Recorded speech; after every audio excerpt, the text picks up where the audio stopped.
Hello, my name is Shaunak Harbe and I am here to present my paper exploring weaknesses of VQA models through attribution driven insights.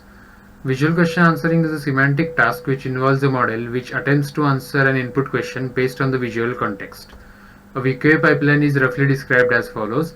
The image and text features are combined by using a multimodal fusion technique which typically employs attention among other methods and is then fed to a classifier which predicts the answer category. Text features are generated by averaging the individual text embeddings or by passing them through an LSTM or GRU. Earlier, image feature extraction was carried out with the help of a ResNet like CNN, which generated grid features, but this technique is nowadays replaced by the bottom-up top-down feature technique, which was introduced by Pete Anderson and his co-authors.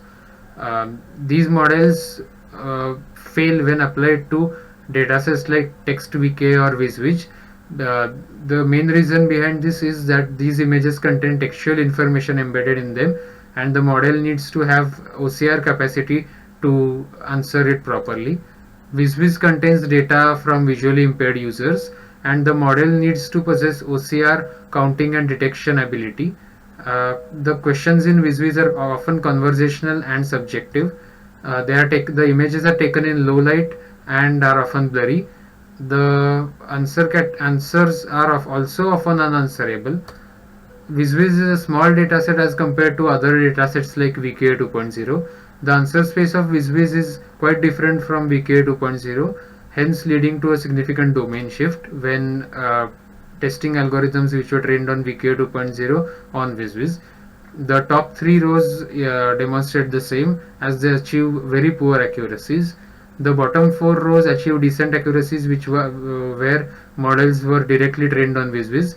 The Pythia model is the clear winner with 54% accuracy. It was pre-trained on VK 2.0 and transferred to WizWiz.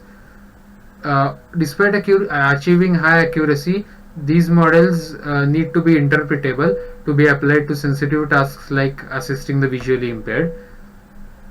Vanilla gradient method, LRP, deep lift and integrated gradients are some of these algorithms which can be used for this purpose.